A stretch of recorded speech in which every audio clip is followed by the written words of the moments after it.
The night the library began to burn, the sky itself seemed to tremble. Kallias had always believed the Library of Alexandria was eternal. Its towering columns, its endless halls, its whispering scholars, it felt less like a building and more like a living mind. A mind that could never die. He was wrong. The first shout came from the courtyard, then another, then the unmistakable crackle of fire. Kallias dropped the scroll he had been cataloging. His mentor, old Theon, did not even look up at first. "Master," Kallias whispered. Theon paused mid-sentence, ink brush hovering over parchment. Then, slowly, he lifted his head. They both heard it. Screaming, running feet, the roar of flames catching dry papyrus. Theon stood. "It has begun." "Begun? What do you mean begun?" Kallias asked, panic rising. But Theon was already moving, faster than Kallias had ever seen him. He crossed the chamber, shutting heavy wooden shutters and sliding iron bolts. "Listen to me carefully," Theon said, gripping Kallias by the shoulders. "What you are about to do will decide whether knowledge lives or dies tonight." Kallias's heart pounded. "I don't understand." "You don't need to. You need to act." Theon moved to a concealed panel behind a tall shelf. With a firm push, it slid open, revealing a narrow passage descending into darkness. Kallias stared. There's a lower archive? There are many things beneath this library that most will never see," Theon replied. "And for good reason." A crash echoed above them. "They're inside," Kallias whispered. Theon nodded. "Take this." He pressed a bundle of scrolls into Kallias's arms, sealed with dark wax. "What are these?" Kallias asked. "Dangerous," Theon said simply. "More dangerous than fire." Kallias hesitated. "Then why save them?" Theon's eyes flickered with fear. "Because destroying them would be worse." Another crash. "Closer this time." "Go," Theon snapped. "Follow the passage. Do not stop. Do not turn back. And whatever happens, do not let anyone read those scrolls unless you are certain they must." Kallias stepped toward the passage, then paused. "Come with me." Theon smiled faintly. "Every guardian must choose their place. Tonight, this is mine." Before Kallias could protest, Theon shoved him into the passage and slammed the panel shut. Darkness swallowed him.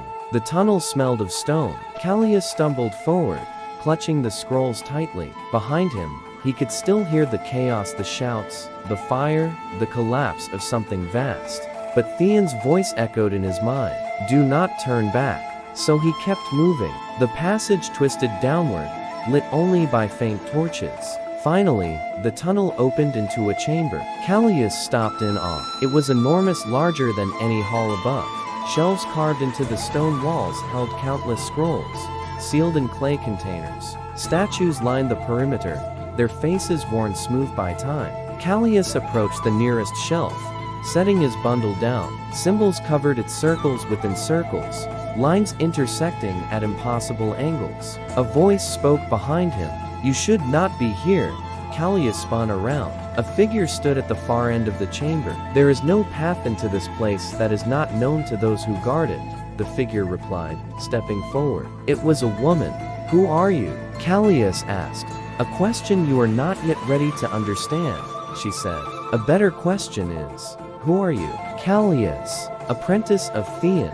At the mention of the name, something shifted in her expression. "Theon sent you," she said quietly. "Yes," Kallias replied. "He told me to bring these here."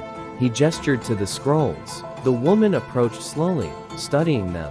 "He trusted you," she said. "I don't know why," Kallias admitted. "I don't even know what these are." "These are not meant to be understood easily," she said. "They are fragments of knowledge that should never have been written." Kallias frowned. "That makes no sense. The library exists to preserve knowledge, does it?" she asked, meeting his gaze. "Or does it exist to decide which knowledge deserves to survive?" Kallias hesitated. He had never thought of it that way. Above them, the rumble of collapse echoed through the stone. "The library is dying," Kallias said. "Yes," the woman replied. Hours passed. Lyra showed Kallias the true purpose of the hidden archive. These were not just rare texts. They were forbidden ones. "The library above gathers knowledge," Lyra explained. "But this place, This place contains what must be hidden. Kallias stared at the shelves. So we are not just scholars, he said slowly. We are guardians, Lyra nodded. A distant sound echoed through the chamber. Footsteps. Many. Lyra stiffened. They found the entrance, she said. Figures emerged from the tunnel soldiers, their armor blackened with soot. One stepped forward. Well, he said. What do we have here? Kallias clutched the scrolls. Lyra whispered, whatever you choose. There is no undoing it. The soldier's gaze locked onto the scrolls. Bring those to me, he ordered. Kallias's heart pounded. All that remained was this choice. He looked at the scrolls, then at Lyra. Kallias took a slow breath. Then he stepped forward. The soldier smiled.